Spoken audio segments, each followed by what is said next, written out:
Family, I talked about this subject matter we're going to be discussing now on a live stream that I put out not too long ago. So if you haven't checked out my latest live stream, make sure you go tune into my latest live stream. It was a good one.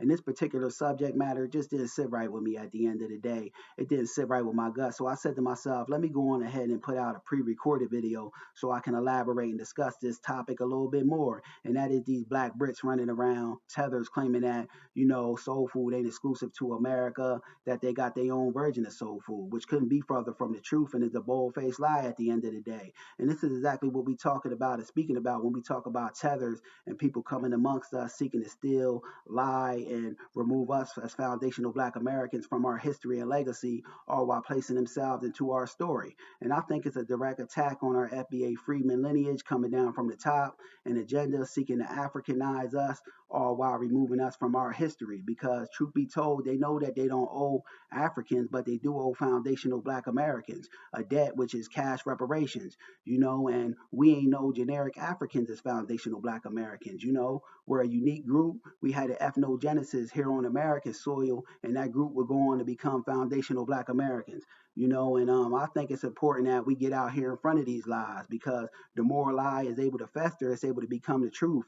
And this is reminiscent of the whole hip hop thing where Fat Hole was claiming that it was 50-50 till we got out there and debunked the lie and hit it with the truth because the lie can't withstand, up against the truth.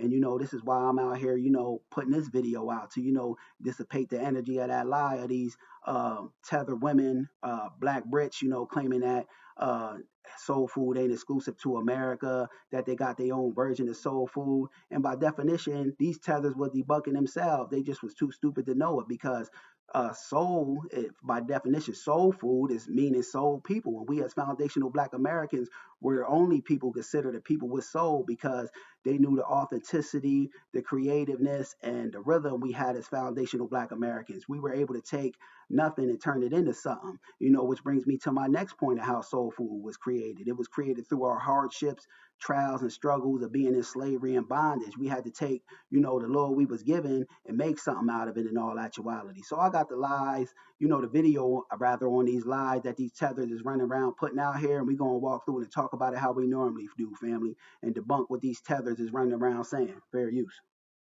What is American food? But if you think about that, it's the influence from the Africans. That's what Not a damn thing we're foundational black Americans influenced by Africans. We're our own unique group, and everything we created over here, as foundational black Americans. We got the wherewithal and tenacity to do anything we put our minds to. We don't got to pull on no one else's, what they got going on to get something going. We get something going on at the drop of a dime because we're just so creative and we bar none. But let's continue. Other communities, but it is the influence from that. But because they want to separate themselves so much from that, separate. We were the only ones at a certain point in time pushing for Pan-Africanists, but these other groups of people were secretly working to undermine our best needs and interests. And historically, the Pan-African thing playing as one big global Negro, we have always taken the short end of the stick. Now we just acknowledging lineage and we codifying based off of lineage. So she can miss me whatever rhetoric she want to put out there. But let's continue. Where do you think this shit comes from? There's a misunderstanding to what they don't understand that actually they don't understand that we have our own version of soul food. And though we call it, we might say the hell you do got your own version of soul food.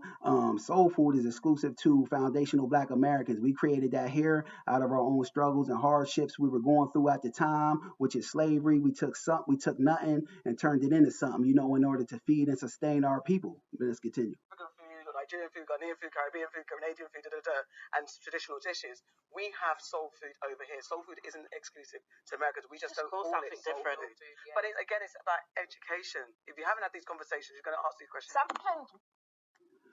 Family, these tethers are totally out of their mind, and in all actuality, they debunking themselves, sitting up there talking about they got their own version of soul food, this, that, or the other, which by definition, she debunking herself. We were the only people, classified as the people with soul because of authenticity, rhythm, and the creativeness we had. And if we was running around here, this is why it's totally disrespectful. If we was running around here claiming that we created jollof rice, these people would, try to stone us to death in all actuality. But foundational black Americans, in the words of our good brother Dr. Claude Anderson, are exceptional, phenomenal people. We bar none, and we got the history, legacy, and culture that influences the world, whether people want to admit it or not. Just my thoughts on the matter, but this woman was a complete moron, and she debunked herself at the end of the day. Peace.